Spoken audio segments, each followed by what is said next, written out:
ఈ డ్రైవర్లు ఏం చేస్తారంటే, యాక్సిడెంటల్ కాకుండా ఎలా డ్రైవ్ చేయాలి అనే దాని మీద, రూల్స్ ఎలా పాటించాలి అనే దాని మీద మనం కొన్ని వీడియోస్ చేద్దాం అనుకున్నాను. సో, నేను నాకు అనుభవంలోకి వచ్చిన విషయాల్ని మీతో పంచుకుందాం అనుకుంటున్నాను. నార్మల్‌గా మనం సింగిల్ వేలో వెళ్తుంటామండి.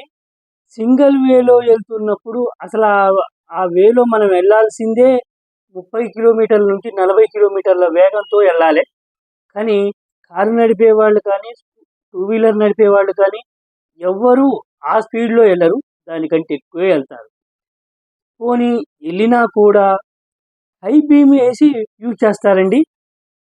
మీరు హై బీమ్ అనేది సింగిల్ రోడ్‌లో వేయకూడదు. హై బీమ్‌లో వెహికల్‌ని నడపకూడదు. సిటీలో కూడా హై బీమ్‌లో వెహికల్ రన్ చేయకూడదు. ప్లీజ్ దయచేసి డ్రైవర్లు ఈ విషయాన్ని బాగా గుర్తుంచుకోండి. చాలామంది కొత్త వాళ్ళు తెలియక హై బీమ్‌లో నడుపుతారు. హై బీమ్ లైట్‌లేసి డ్రైవ్ చేస్తూ ఉంటారు. ఇలా హై బీమ్‌లో లైట్‌లేసి డ్రైవ్ చేయటం వల్ల ఏం జరుగుతుందంటే, మనకున్నటువంటి హై బీమ్ లైట్లు ఎదురుగా వచ్చే డ్రైవర్ కళ్ళలోకి సూటిగా పడి, అతని రెటీనా మీద దెబ్బతీసి, అతనికి కంటి మసకలు వచ్చే అవకాశం ఉంటుంది. ప్లస్ అతనికి మసకొచ్చి మన వెహికల్ కనపడకుండా అతను కన్‌ఫ్యూజ్ అయ్యి వచ్చి మన వెహికల్‌కు గీకే అవకాశం ఉంటుంది. సో, ఈ విషయాన్ని మనం గుర్తుపెట్టుకోవాలి. మనం సేఫ్‌గా డ్రైవింగ్ చేసి, మనం సేఫ్‌గా మన గమ్యాన్ని చేరుకోవాలంటే, మన డ్రైవర్ అన్నలు ఎంతోమంది ఎన్నో విధాలుగా కష్టాలు పడి, ఎన్నో మెట్టెలు, వంతెనలు, గుట్టలు ఇవన్నీ దాటి మన గమ్యస్థానాన్ని చేరుకుంటాం మన డ్రైవింగ్‌లో. సో, అలాంటప్పుడు ఒక డ్రైవర్‌గా మనం ఏం చేయాలి? మనం సేఫ్‌గా ఇల్లు చేరాలి, సేఫ్ డ్రైవింగ్ చేయాలి అంటే ఏం చేయాలి?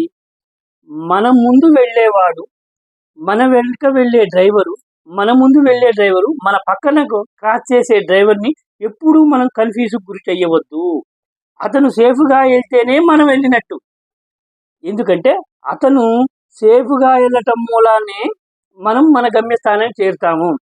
అతను ఎవరు ముందు వెళ్ళే డ్రైవర్ కానీ, వెనకొచ్చే డ్రైవర్ కానీ, మనకు సైడ్‌లో క్రాస్ చేసే డ్రైవర్‌ని కానీ ఎప్పుడూ మనం కన్‌ఫ్యూజ్ చెయ్యొద్దు. మనం అప్పుడప్పుడు డ్రైవింగ్ చేస్తుంటే చాలామంది వెనక హారన్ కొడతా ఉంటారు. అలాంటి కన్‌ఫ్యూజన్ వాళ్ళని మనం వెంటనే సైడ్‌కి పంపించేసేయాలి. అతన్ని మనం వెనక పెట్టుకుంటే అతను కన్‌ఫ్యూజ్ అయితాడు. మనని కూడా కన్‌ఫ్యూజ్ చేస్తాడు. సో, దానివల్ల మన ప్రయాణము ఇబ్బందుల పాలయ్యేటందుకు అవకాశం ఉంటుంది. సో, మనం సేఫ్ డ్రైవ్ చేయాలంటే సింగిల్ రూట్‌లో మనం వెళ్ళాల్సింది 30-40 కిలోమీటర్స్ వేగం మాత్రమే. ఆ రూట్‌కు అంతే పర్మిషన్ ఉంటుంది. సో, దానికంటే స్పీడు వెళ్ళకూడదు. అది అఫెన్సే. సో, ఒకవేళ వెళ్ళినా కూడా హై బీములు ఆన్ చేయొద్దు. దయచేసి డ్రైవర్లు గుర్తుపెట్టుకోండి. అది చాలా చిన్న రోడ్డు ఉంటుంది. హై బీమ్‌లు ఆన్ చేయటం వల్ల ఎదురు వచ్చే డ్రైవరు కన్‌ఫ్యూజ్ అయ్యే అవకాశం ఉంటుంది. అతను కన్‌ఫ్యూజ్ అయితే మన మీదకి వస్తాడు. అప్పుడు మన బండి గీకుతాడు. సో, యాక్సిడెంట్లను నివారించడానికి మనం చేయాల్సింది ఏంటంటే, హైవేలో సింగిల్ వేలో ఉన్నప్పుడు మనం హై బీములను యూజ్ చేయకూడదు. ఇది 4 వీలర్స్ డ్రైవ్ చేసే వాళ్లకు ఎక్కువగా నేను చెప్పిన సూచన. రెండవది 2 వీలర్ వాళ్ళకి. వీళ్ళు హెల్మెట్ పెట్టుకోండి అని చెప్పేసి పోలీసు వాళ్ళు ఎలాగూ చెప్తారు. కొంతమంది మేము హెల్మెట్ పెట్టుకున్నాము అనే పొగరుతో బండి నడుపుతుంటారు. సారీ, ఇక్కడ నేను పొగరని యూజ్ చేశాను. వాళ్ళు మేము హెల్మెట్ పెట్టుకున్నాము, ఇక మాకు ఏమి కాదు అని అనుకుంటారు. హెల్మెట్ పెట్టుకుంటే తలకాయకే దెబ్బ తగలదు. యాక్సిడెంట్ అయితే కాలో చెయ్యో ఇరుగుద్ది. సో, అది గుర్తుపెట్టుకోవాలి.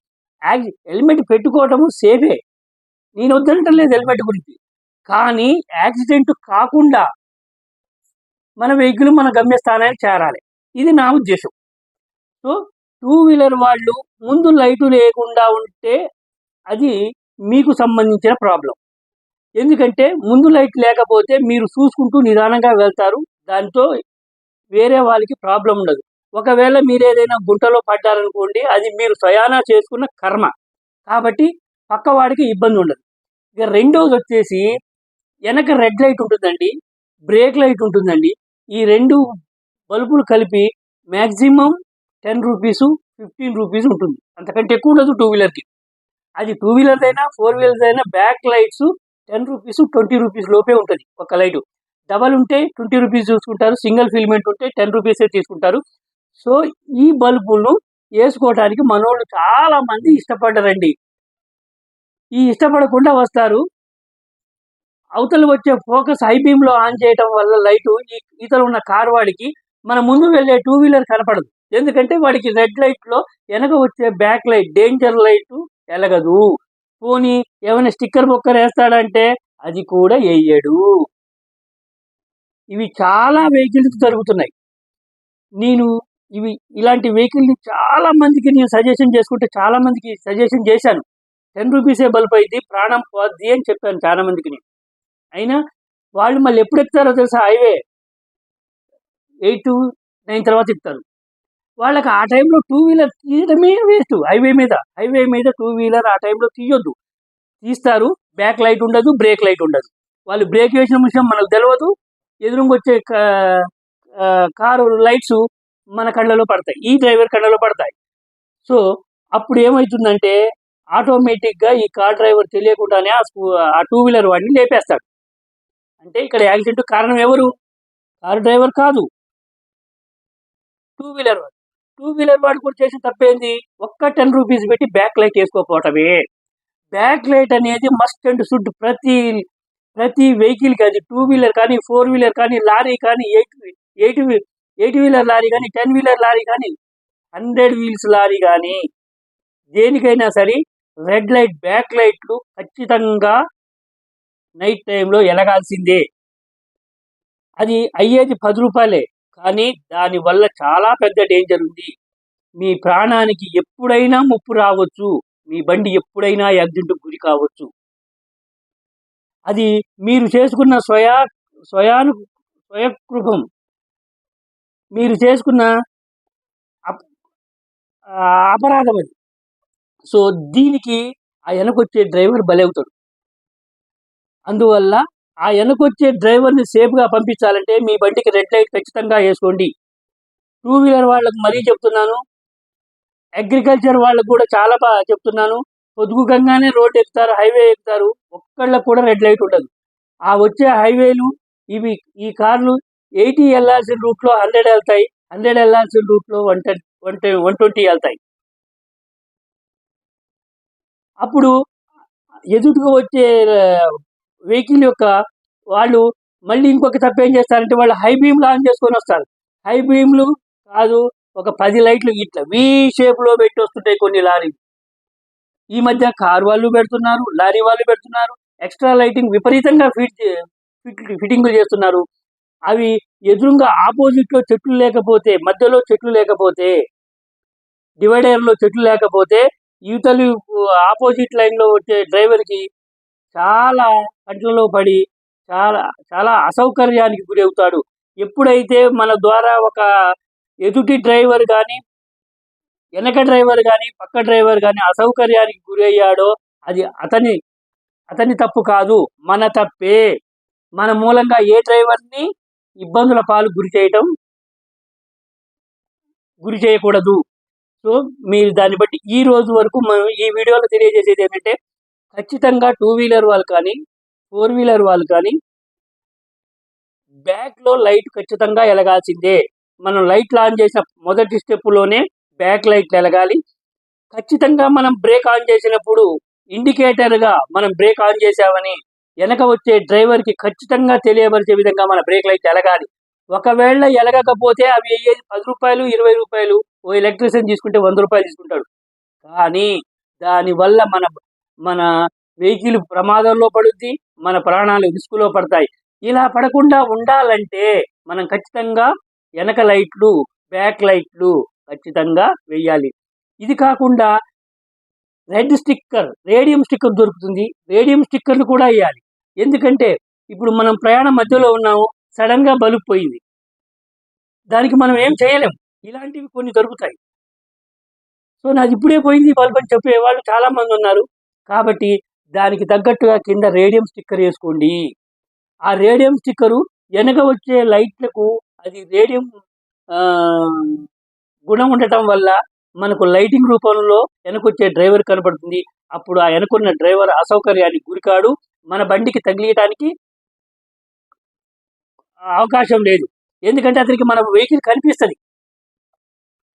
ఇకపోతే సిమెంట్ లారీలు ఉంటాయి, అవి 14 టైర్లు, 20 టైర్లు, 25 టైర్ల బండ్లు ఉంటాయి. పాపం వాళ్ళు మొత్తం సిమెంట్ కొట్టుకొని పోయి ఉంటాయి. వాళ్ళ లైట్ వెలుగుతూనే ఉంటాయి, కానీ వెనకొచ్చేవాడికి లైట్ వెలుగుతున్నట్టు కనపడవు. ఎందుకంటే అది సిమెంట్ తోటి మొత్తం కొట్టుకొని పోయి ఉంటాయి. వాళ్ళు స్టిక్కర్స్ వేస్తారు, కానీ ఏమీ కనపడవు. సిమెంట్ బండ్లోళ్ళు మీరు ఆ లైట్లని ఎప్పటికప్పుడు క్లీన్ చేసుకోవాల్సిన ఆవశ్యకత చాలా ఉంది. ఎందుకంటే మీరు చేరాల్సిన గమ్యాన్ని చేరటానికి ఎవ్వడో అది కనపడక ఏ కారు వాడో వచ్చి మీ లారీ కిందకి దూరింది అనుకోండి వెనక, అది మీకే ప్రాబ్లము. మీ గమ్యస్థానానికి మీరు చేరటానికి ఎదుటి వ్యక్తికి ఆటంకం కలిగించినట్టు, ఎదుటి వ్యక్తి ప్రాణాలకు కూడా ఇది హాని కలిగిస్తుంది. మీరు మీ లైట్లని కడుక్కోవటం వల్ల ఎక్కడో సిమెంట్ లోడ్ అయ్యేటప్పుడు మీరు టైం బోలినంత వెయిట్ చేస్తారు. ఆ టైంలో మీ బ్యాక్ లైట్లని రెండూటిని నీట్గా కడుక్కొని ఆ స్టిక్కర్ని కూడా, రేడియం స్టిక్కర్ మీకు ఖచ్చితంగా వేస్తాడు. ఎందుకంటే వేయకపోతే ట్యాక్సీ బండికి ఆర్టీఏ పర్మిషన్ ఇయ్యడు. మీ బండికి ట్యాక్స్ ఖచ్చితంగా రేడియం స్టిక్కర్స్ ఉంటాయి.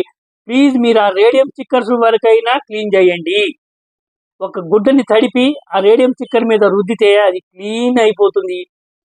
సరిపెట్టి చేస్తే అది నీట్గా అవుతుంది. మీకు నైట్లో ఎలాంటి ఇబ్బంది కలగకుండా మీ సుఖ ప్రయాణానికి వీలు కలిగిస్తుంది. మీ ప్రయాణానికి ఎలాంటి ఆటంకము కలగదు. ఈ విషయాన్ని మీరు బండి నడుపుతున్నప్పుడు ప్రతిసారి గుర్తుపెట్టుకోవాలి. ఆగి టైం వేస్ట్ చేసే బదులు, అక్కడ లోడింగ్లో కానీ అన్లోడింగ్లో కానీ టైం వేస్ట్ చేసే బదులు, అక్కడ మీరు ఈ చిన్న పని, ఒక లోటా నీళ్ళు తీసుకొని కడుక్కుంటే ఆ రేడియం స్టిక్కర్లని, బల్బులని, మీకు వెనక వచ్చే వాహనం సేఫ్గా పోతుంది, మీరు కూడా సేఫ్గా ఉంటారు. మరి మీకు ఇన్ని విషయాలు చెప్పాను కదా, మన ఛానల్ని లైక్ చేసుకోండి. ఈ వీడియో మీకు నచ్చితే తప్పకుండా లైక్ చేయండి. ఇలాంటి మంచి మంచి మోటార్ వెహికల్స్ సంబంధించినటువంటి అంశాలు మీకు కావాలి అనుకుంటే ఈ వీడియోని లైక్ చేయండి, షేర్ చేయండి, మరియు మన ఛానల్ని తప్పకుండా సబ్స్క్రైబ్ చేసుకోండి.